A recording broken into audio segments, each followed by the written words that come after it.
Bien, hablando de precisamente estas fuentes, los relatos, patrimonio, pues hemos mencionado ya anteriormente la exposición Fontilla Ciudad Escondida. Hablemos un poquito sobre la exposición, Antonio, cuéntenos un poquito cuál era el objetivo y dónde está, dónde las personas la pueden encontrar y cuál es el futuro, hablando ahorita de la exposición virtual. Bueno, la exposición es el punto final de este proyecto de recuperación, preservación y difusión del patrimonio histórico de Fontilles.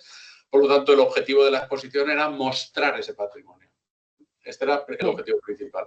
Hacer una selección de objetos, de imágenes, de objetos materiales, de gráficos, de libros, de documentos, de toda la diversidad de grabaciones sonoras, sonidos, imágenes fotográficas, imágenes en Super 8, y todo el conjunto de materiales que habíamos recuperado, hacer una selección de ellos y mostrarlos, ¿no? Este era el objetivo principal. También en esa exposición el reto era el mismo que en el resto del proyecto, hacer Ujú. que la voz de los pacientes, la voz de esas voces recuperadas, tuvieran un protagonismo. Con lo cual la exposición está pensada para que una pregunta que siempre uno se hace en las exposiciones es ¿dónde sitúa al visitante? Claro. ¿Cómo imagina al visitante? ¿No? Nosotros optamos por imaginar al visitante o situarlo en la misma posición que los miles de visitantes que visitaron durante todo el siglo XX ese sanatorio, ¿no? Personas de fuera que iban a visitar el sanatorio por razones distintas, ¿no? Ligadas a la filantropía y a la aportación de fondos, etcétera, ¿no? Y bueno, pensamos que le íbamos a hacer un recorrido muy similar al que esas personas hacían dentro del sanatorio, pero era un recorrido donde iban a poder ver cosas que esos visitantes no vieron, oír cosas que esos visitantes no oyeron, Ok. tocar cosas que Mm. esos visitantes no pudieron tocar y entrar en lugares donde esos visitantes no pudieron entrar, ¿no? Entonces, era una visita privilegiada. Esta era la idea. Hemos recuperado elementos que esos visitantes no pudieron ver, oír, escuchar, tocar, y que ahora lo van a poder hacer. Entonces, bueno, construimos un recorrido en donde reproducimos algunos espacios y en esos espacios están los objetos que lo componen, pero también está la voz de estas voces que cuentan la experiencia de esos objetos, ¿no? Entonces, es un poco, la exposición muestra objetos que produce la institución y, por lo tanto, muestra la imagen que la institución transmite de sí misma, pero acompañada del relato de cómo esos espacios fueron vividos por quienes estuvieron dentro. Entonces, ¿cómo hemos integrado esos relatos dentro de la exposición? Sería largo de explicar, pero yo remito a las personas que nos oyen a que tengan un poquito de paciencia porque estamos construyendo la exposición virtual y en la exposición virtual es donde podrán escuchar esos relatos mientras visitan esos espacios, y los que visiten los espacios tendrán los códigos QR para poderlo escuchar cuando hacen la visita física, ¿no? La exposición ahora está en Valencia, donde se inauguró hace unos meses, antes de Navidad, y cerramos ahora en junio, el 22 de junio, y tenemos un par de lugares donde probablemente iremos. Los lugares que hemos elegido son lugares que tuvieron un vínculo con Ok. Fontilles, ¿no? Hemos utilizado un concepto de una exposición en Estados Unidos que hablaba de las Evolving Exhibitions. Son exposiciones que crecen a medida que viajan, ¿no? Ok.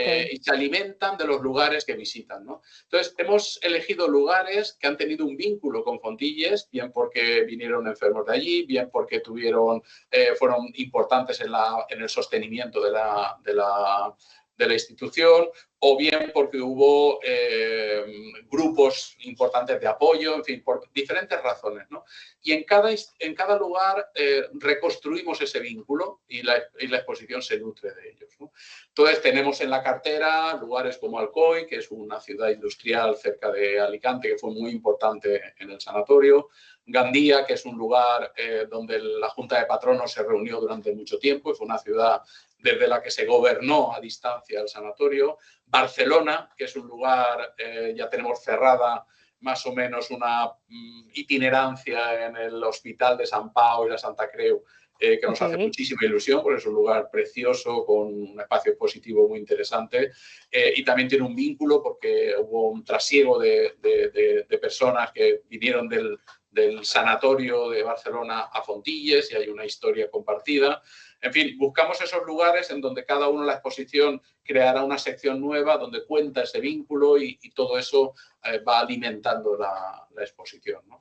Con lo cual, ahora está en Valencia, viajaremos, creceremos en ese viaje y nos acompañaremos de esa exposición virtual que ofrecerá algo que en las exposiciones físicas es muy difícil: incorporar el sonido, incorporar las voces. O recurres a los auriculares o acabas creando unas cacofonías tremendas, ¿no? Con lo cual es muy difícil incorporar las voces. Pero bueno, este recurso virtual y la conexión entre la exposición física y la exposición virtual, gracias a estos instrumentos del diablo que son los teléfonos móviles, pues nos permitirá alimentar y enriquecer la exposición, ¿no? Bien, perfecto. Gracias. Pues a las personas les dejo el portal de la exposición para que puedan irse informando sobre esto. Es www.fontillesciutadamagada.com/es/inicio. Se los dejo en la descripción. Y también vale la pena destacar un portal en el que está todo el acervo documental de conservación y de divulgación también de todo este patrimonio y de todo este trabajo que se ha llevado a cabo, que es www.cervantesvirtual.com /portales, /fontiles, y la lepra en España. También les dejo esa información abajo, que es bien importante este portal, Antonio, porque ahí es donde están recopiladas o van a estar recopiladas y amasadas toda esta cantidad de información documental, no solamente, como lo mencionábamos, audios, videos, fotos, sino también un montón de documentos que vienen desde el sanatorio y desde Fontilles y hacen parte del proyecto desde su inicio, ¿cierto? Así es un repositorio de fuentes. Exacto. Pero es un repositorio de fuentes que es también en sí una visita virtual, porque todas las fuentes están descritas, están presentadas, están contextualizadas. Por lo tanto, uno puede acudir simplemente para descargarse una imagen o descargarse un libro que le interesa o una revista, pero también puede recorrerlo. Hay un recorrido que uno puede visitar esos documentos porque están acompañados de la explicación, en muchos de ellos también incorporada las voces recogidas, que nos dan una visión distinta de esos lugares. Por ejemplo, la sección de planos, ¿no? En donde están todos planos preciosos, donde se ven los edificios y se ven el espacio, pero también hemos recogido esas experiencias de lugares habitados, de lugares vividos y de cómo las personas circulaban, vivían en esos espacios, ¿no? Con lo cual es un repositorio de fuentes, pero también es una especie de visita virtual. Bien, excelente. Creo que la cantidad de resultados y movimiento que has tenido este proyecto habla de su importancia y de sus consecuencias. Quiero solamente cerrar un poco con una discusión que, siendo usted profesor, yo habiendo tenido experiencia como docente también, ¿cómo ha sido la experiencia de enseñar y de enseñar sobre este tema post investigación, post libro, post exposición? ¿Cómo ha sido eso? ¿Ha habido un cambio? ¿Ha habido alguna cosa que le destaque a usted en la experiencia? ¿Cómo ha sido esa experiencia? Bueno, no sé si ha habido cambio, pero ha habido desde luego un elemento, un nuevo ejemplo de algo que en el contexto del máster, que tú conoces bien, de Historia de la Ciencia y Comunicación Científica, una de las, líneas de trabajo dentro del máster y de formación de personas que siguen el máster es el de la museografía, la preservación del patrimonio y la difusión del patrimonio, a la que, además de responder a la pregunta de cómo se hace eso, respondemos a la pregunta de por qué hacemos eso, por qué la preservación del patrimonio científico, del patrimonio médico, del patrimonio cultural de la salud, que es un concepto acuñado en tu país, en Colombia, por los compañeros y las compañeras del proyecto de San Juan de Dios, del Hospital San Juan de Dios de Bogotá. Esta idea del patrimonio cultural de la salud, no solamente los objetos, los espacios, sino también todas las experiencias de vida y todas las nociones y concepciones y percepciones de la salud y de la enfermedad forman parte de ese patrimonio. Es un concepto de tus compatriotas, de nuestros compañeros que visité hace unos meses y que entendí y aprendí de ellos, y me gusta recordarlos y citarlos porque están haciendo un trabajo excepcional. Nos ha ofrecido un nuevo ejemplo para responder a esa pregunta. ¿Por qué la preservación del patrimonio científico, del patrimonio médico, del patrimonio cultural de la salud? ¿Por qué es importante? Y creo que este proyecto permite reflexionar y permite entender cuánto es importante preservar esa memoria material que permite preservar también la memoria de otras memorias que desaparecerían si no fuera de este modo. De acuerdo, sí. Quería también comentar eso, que has tenido conexión con los y las investigadores en Colombia. Ya nos acaba el tiempo, pero de pronto podemos conversar sobre esto en algún otro momento. Pero quiero aprovechar que gracias a ti conocí la recomendación de una película que se va a lanzar justo hoy, 3 de junio, es cuando grabamos esto, que se llama El Puente de los Suspiros. Les dejo toda la información también abajo en la caja de descripción, pero quería aprovechar para esta recomendación, que de nuevo también recoge memorias de uno de los sobrevivientes del Lazareto de Agua de Dios, Jaime Molina. Entonces también lo tenemos que tener ahí en nuestro radar. Bien, pues Antonio, de nuevo, muchísimas gracias por apoyar este proyecto de Academiqueando y por aceptar esta invitación, por toda la conversación. Estuvimos hablando de tu libro Éramos todos iguales, relatos de vida en torno a la lepra, y sobre el proyecto y exposición Fontilla Ciudad Escondida.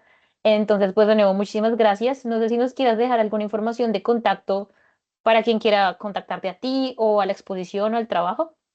Sí, en la página web de la Ok, exposición está todos los correo electrónico y todas las formas de contactarnos a mí, que formo parte de un equipo de 3 ujú, comisarios. Inés Antón y Inma Mengual son mis compañeras con las que hemos los 3 comisariado esta exposición. A cualquiera de nosotros 3 se pueden dirigir y ahí está mi correo electrónico y estaremos encantados de poder... ya hemos recibido muchas contactos de personas que se han qué interesado. bueno, qué Hay bueno. una persona haciendo un documental, otra persona escribiendo una novela. Ha suscitado intereses de campos muy distintos, no solamente de la investigación histórica, sino también de la creación artística, y estamos encantados porque el objetivo de este proyecto es darlo a conocer y atraer la atención de personas que puedan inspirarse o puedan interesarse por investigar en esto. Y en ese sentido te agradezco enormemente, Camila, y a todos tus compañeros por ofrecernos esta ventana, este portal para dar a conocer nuestro trabajo. Gracias por tus preguntas, que han sido todas muy bien preparadas, que han Muchas incidido gracias. en cuestiones clave que me han permitido y obligado a pensar sobre el proyecto a medida que contestaba, con lo cual muchísimas gracias por tu trabajo y por darnos esta oportunidad de dar a conocer lo que hacemos. Nada, Antonio, a ti de nuevo muchas gracias. Siempre bienvenido a Academiqueando con todos sus proyectos y, por supuesto, colaboraciones. Gracias también, por supuesto, a quienes se conectaron con nosotros. Recuerden seguirnos en nuestras redes sociales como @academiqueando. Déjenos sus comentarios, sus preguntas, sus propuestas también para seguir esta conversación u otra conversación. Y bueno, recuerden, mi nombre es María Camila Núñez Gómez y nos encontramos en otro episodio de Academiqueando, un micrófono abierto para la academia.